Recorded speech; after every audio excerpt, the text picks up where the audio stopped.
Good morning, dear students. Once again, we are here for your 12th class.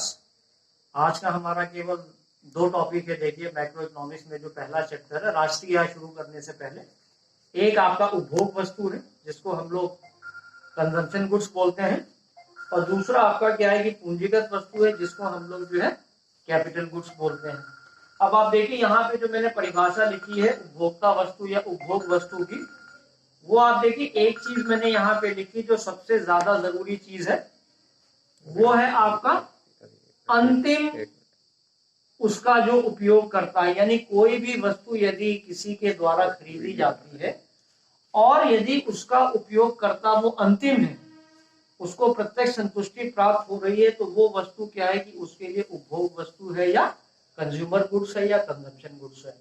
इसमें आप देखिए कुछ भी रख सकते हैं जिसको कि आप स्वयं खरीद रहे हैं अपनी संतुष्टि के लिए, चाहे ब्रेड है, चाहे वेजिटेबल है, चाहे मिल्क है, चाहे कार है, चाहे फ्रिज है, सब की सब क्या है कि उपभोग वस्तु है. अब उसका कुछ डिवीजन किया गया है कि वो कितने प्रकार की होती है अर्थशास्त्र में. तो जनरली आप देखिए कहीं कहीं पे 3 प्रकार की है, कहीं पे 4 की है, तो हमने जनरली उसको 3 भागों में विभाजित किया. एक देखिए ड्यूरेबल गुड्स जो टिकाऊ वस्तु है, दूसरी सेमी ड्यूरेबल अर्ध टिकाऊ है, और तीसरी क्या है कि नॉन ड्यूरेबल है जिसको हम एक ही बार में इस्तेमाल कर लेते हैं, वो खत्म हो जाती है. तो आप देखिए ड्यूरेबल गुड्स टिकाऊ वस्तु में मैंने 2 चीज लिखी है. कोई भी ऐसी वस्तु जिसका प्रयोग आप लंबे समय तक करते हैं और उसका मूल्य ऊंचा होता है, ज्यादा होता है, हाई वैल्यू की होती है, वो क्या है कि आपकी टिकाऊ वस्तु है. जैसे आपका टीवी हो गया, कार हो गया, फ्रिज हो गया, एयर कंडीशन हो गया, ये आपकी टिकाऊ वस्तु है. दूसरी आप देखिए अर्ध टिकाऊ है.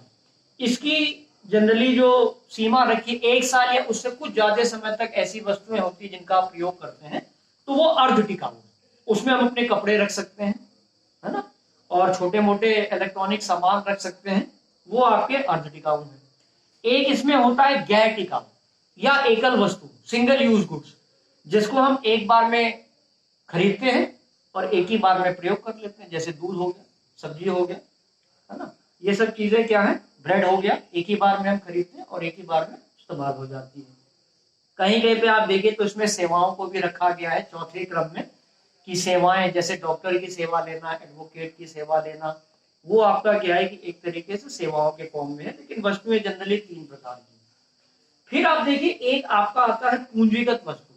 इसमें जनरली बच्चों को बहुत कंफ्यूजन होता है कैपिटल गुड्स और प्रोड्यूसर गुड्स, यानी पूंजीगत वस्तु और उत्पादक वस्तु. तो मैंने देखिए पूंजीगत वस्तु में कुछ चीजें लिखी हैं. आप देखिए पहली इसकी जो विशेषता होती है कि किसी भी उत्पादक के पास जो उसके फिक्स्ड एसेट्स होंगे, जो उसकी स्थिर संपत्ति या परिसंपत्ति होगी, वो पूंजीगत वस्तु कहलाएगी.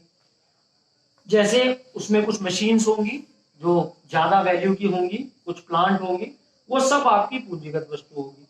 दूसरा आप देखिए मैंने लिखा है उत्पादन प्रक्रिया में लंबे समय तक प्रयोग की जाएगी. यानी कोई भी ऐसी वस्तु जिसको कि उत्पादक उत्पादन प्रक्रिया में लंबे समय तक इस्तेमाल कर रहा है, तो वो क्या है कि पूंजीगत वस्तु है.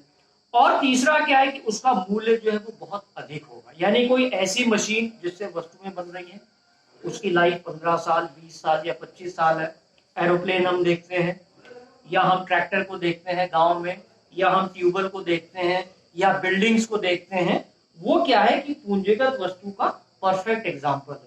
यानी स्थिर परिसंपत्ति होगी, उसको आप परिवर्तित नहीं कर सकते, उत्पादन प्रक्रिया में काफी लंबे समय तक आप उसका इस्तेमाल करेंगे, और उसका मूल्य क्या होगा, बहुत ज्यादा होगा.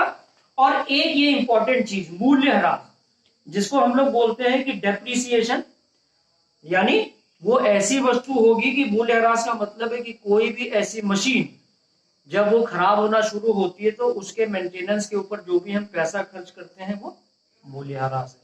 तो ये एक आपका क्या है कि पूंजीगत वस्तु है.